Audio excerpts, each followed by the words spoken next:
Please get ready for a dictation of transcription number 283 from Sir Kailash Chandra magazine. 5 seconds.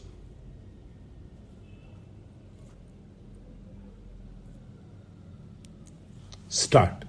Mr. Deputy Speaker, I am glad that different sections of the House have stated their views on this very important problem.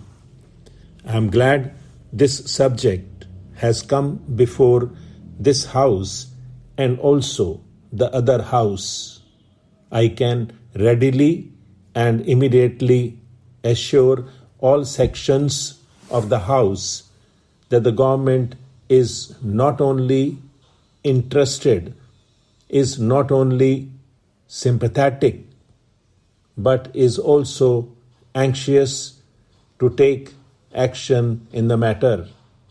I made that position very clear when the Industrial Disputes Act was discussed in this House as well as in the other House.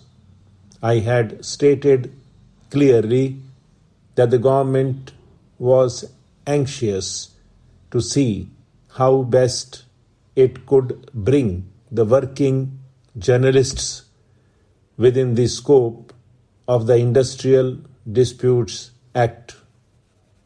In fact, sir, when the Times of India workers' case came before this House in the form of a short notice question, I immediately tried to do my best and tell the employees that whatever the definition be at the present moment, about which we are carefully looking into, the employers should give the same benefit to the working journalists, though they do not come within the purview of the definition, or though there are doubts whether they come or not. I am happy to say that the employers have agreed to my suggestion and are trying to carry out the suggestion, namely giving the advantage of the benefit to the working journalists also. No doubt a case has been referred to by my honorable friend, the mover of the resolution, and I have made a promise on the floor of the House. I made a promise to that gentleman who came and met me, and immediately the government had written to the employers as to why this case was made an exception. I hope I will hear from the employers. Shri T.N. Singh is a member of the Press Commission, over which Justice Rajdaksha presides.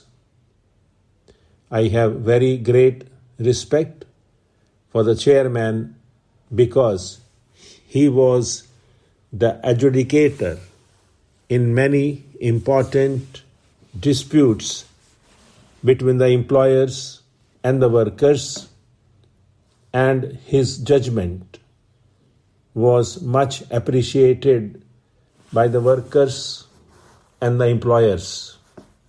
I have anticipated the amendment moved by my honorable friend, who desired that the Press Commission, if it wants to go into this matter, should inform us of its interim findings by the 15th of January. At my request, my honorable colleague Dr. Keskar has already informed the Commission of this. Dr. Keskar has also stated that it is my humble view that the Industrial Relations Bill should come up and is expected to come up early, and therefore we would like to have their view before the end of January. That also we have made clear to the Commission, and I do hope that the chairman of the Commission and the various gentlemen of the Commission who are there will consider this request and will accede to the request made by me on behalf even of all the different sections of this House. Anyway, in the last 3 or 4 months, the working journalists have made a great headway by bringing forward their issues before both these honorable houses, and I am sure it is great education to the employers.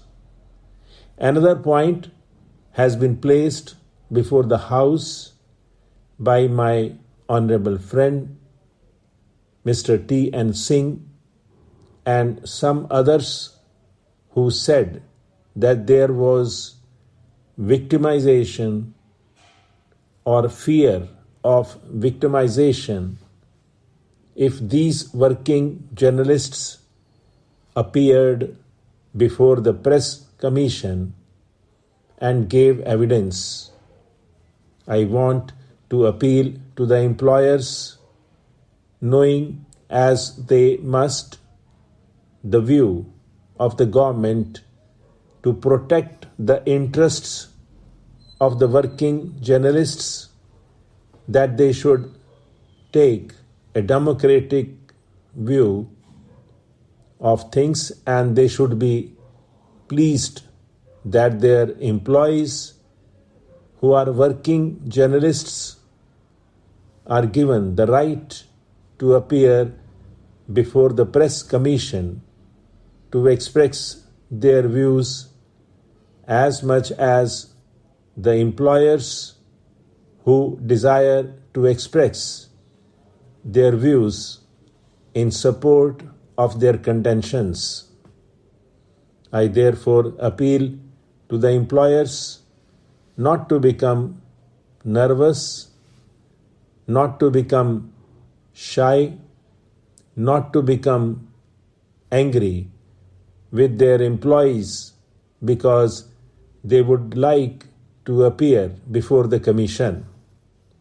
I want to appeal to them that they should, on the other hand, be pleased and happy that their employees are independent, are prepared to express their views.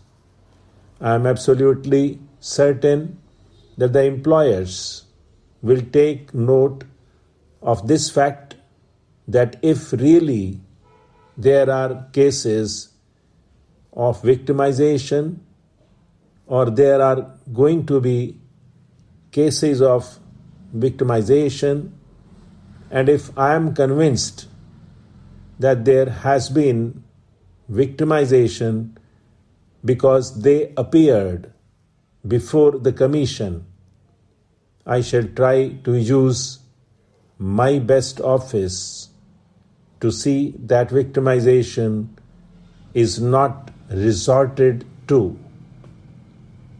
The resolution which my friend has brought forward is one near to my own heart, and I can assure him that irrespective of the attitude I may have to adopt for practical reasons. My sympathies are wholly with the resolution. Stop.